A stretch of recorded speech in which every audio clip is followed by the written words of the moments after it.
When most people think of Germany's armored might in World War II, their minds drift to the hulking silhouettes of the Tiger and the Panther, giants of steel that dominated headlines and terrified opposing crews. Massive beasts built for frontal duels, their long barrels and thick armor seem to embody the brutal logic of total war. But behind those legends lies another story, one less glamorous, more grounded and, in truth, far more influential. It is the story of a weapon never meant for glory, a low, unassuming vehicle without a turret, built not for prestige but for necessity. It was called the StuG III, the assault gun, the StuG. And though it never roared with the fame of the Tiger, it quietly became Germany's most produced and most lethal armored fighting vehicle of the war. The StuG's journey is one of transformation. It began life as a humble infantry support gun, a moving shield designed to accompany foot soldiers and blast open strong points. Yet through the chaos of war, it evolved, reshaped by need, by ingenuity, and by desperation, into the deadliest tank killer on the Eastern Front. By the war's end, these squat, brown-painted vehicles had destroyed more enemy armor than every Tiger and Panther combined. To understand how that happened, we must return to the uneasy years between the wars, a time when Germany was still licking its wounds from the Great War, a nation restricted, rebuilding, and quietly rearming. The Treaty of Versailles had stripped the Reich of its tanks and heavy weapons, but it could not strip away its lessons. The First World War had taught commanders the terrible price of immobility, the deadly gap between advancing infantry and the lumbering guns meant to support. Them German officers understood that gap had to be closed. Among them was a man named Erich von Manstein, a brilliant and pragmatic thinker who saw warfare not as a rigid doctrine, but as a problem to be solved. In 1935, he proposed a radical idea, a new kind of vehicle, armored, mobile, and armed with a heavy gun, designed not to fight enemy tanks, but to march alongside the infantry, smashing bunkers and machine gun nests as it went.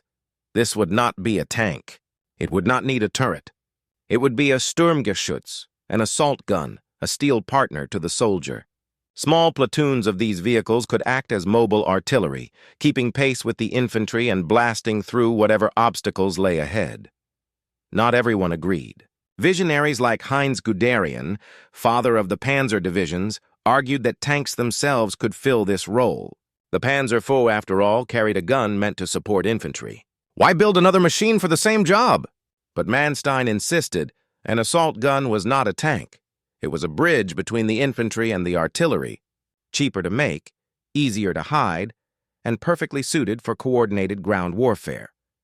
Eventually, High Command gave its cautious approval. The design would use existing components from the Panzer III to simplify production. Daimler-Benz would handle the chassis, while Krupp developed a 75mm short-barreled gun.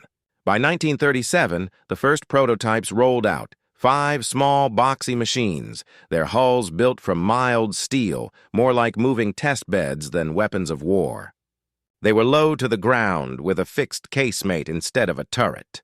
To the casual eye, they looked unimpressive, more like a tractor than a tank, but in their simplicity lay their strength. The early StuG prototypes were tested at Kummersdorf, where officers watched them crawl through mud, over obstacles, and across open ground. They weren't fast, barely 25 kilometers per hour, but they were steady. The 75mm gun punched holes through concrete emplacements, and the low silhouette made them hard to spot. After trials, the vehicles were sent to artillery schools, where crews began learning how to fight from inside their confined, echoing hulls. By 1940, refinements led to the first production version, the StuG III Ausführung A. It used a stronger engine, thicker frontal armor, and a redesigned superstructure. When Germany invaded France that May, a handful of these machines rolled into battle for the first time. To the men who fought alongside them, the StuG quickly proved its worth. It wasn't a glory weapon. It was a workhorse. It cleared the way, broke enemy defenses, and, most importantly, saved lives. Commanders praised it for its accuracy, crews for its protection. Soldiers followed behind its low, boxy frame like a moving fortress. Where bunkers stood defiant, the StuG's 75mm shells made short work of them. Production increased rapidly. With Daimler's facilities already stretched thin, assembly was shifted to Alket, another Berlin firm. Output climbed, 30 vehicles per month, then hundreds. By 1941, over 580 StuGs had been delivered, and the design was evolving with each run. Soon, 50mm armor became standard, then 80mm. Germany's war industry, hungry for efficiency, had found a machine that could be built cheaply and quickly. A Panzer III cost roughly 105,000 Reichsmarks. A Panzer IV even more. But a StuG III could be produced for 82,500, a significant saving in a nation already straining under the weight of total war. It used existing parts, minimal manpower, and fewer resources. It was the ideal weapon for a military that prized practicality over prestige. Then came the summer of 1941. Operation Barbarossa. The German army surged eastward into the Soviet Union, a storm of steel and dust across endless plains. The StuG, meant for infantry support, found itself in a world it had never been designed for, a vast armored battlefield. In the beginning, it performed admirably. Its low profile and accurate gun made it invaluable in the assault on fortified positions. But soon it met something it could not easily defeat: the Soviet T-34 and KV-1. These new tanks were faster, tougher, and armed with high-velocity guns that outmatched anything Germany fielded at the time. The short-barreled 75mm on the StuG could fire high-explosive shells effectively. But against heavy armor, its impact was limited. As reports from the front poured in, one message became clear: the Germans needed more firepower. In 1942, that answer arrived in the form of the PaK-40, a long-barreled 75mm anti-tank gun with enough velocity to pierce the armor of any Soviet tank. Engineers quickly realized that the StuG's turretless design made it the perfect candidate for this new weapon. Without a rotating turret, the gun could be mounted directly into the hull, saving weight and space. Thus was born a new kind of StuG, one no longer confined to supporting infantry, but capable of hunting tanks. The first of these rearmed machines, designated StuG III OSFF, rolled out in 1942.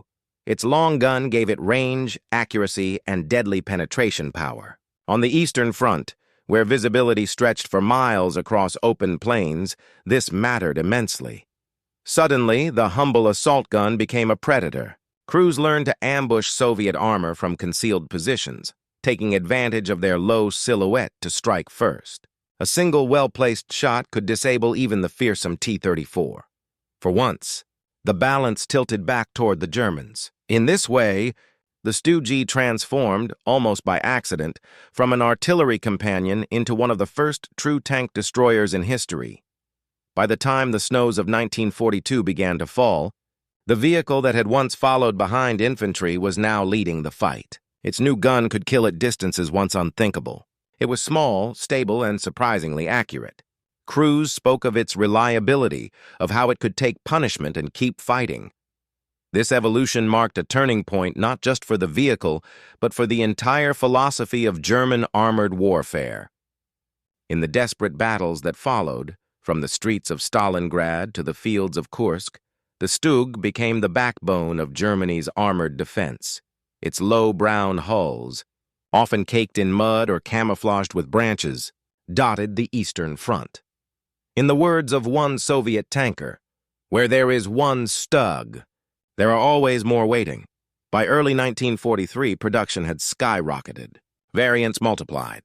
The StuG III AOSFG, armed with an even longer 75mm L-48 gun, became the definitive model. Over 7,700 of these alone were built, bringing total production past 11,000 units, more than any other German armored fighting vehicle. For the German infantry, the sight of a StuG rumbling up behind them was reassuring. It meant stability. It meant protection. The soldiers called them our iron friends. But as the war dragged on, the battlefield around the StuG grew darker. Fuel shortages, dwindling manpower, and relentless Allied bombing turned production into a race against time. The Alket factory, the main producer of StuGs, was bombed heavily in late 1943, forcing much of the work to shift elsewhere. Even so, the Germans pressed on, rebuilding, retooling, and adapting the design to the Panzer IV chassis when necessary. The StuG became the soldier's weapon, the quiet workhorse that filled the gaps when Germany's more famous tanks could not. As 1943 dawned, the Eastern Front had become a grinding furnace of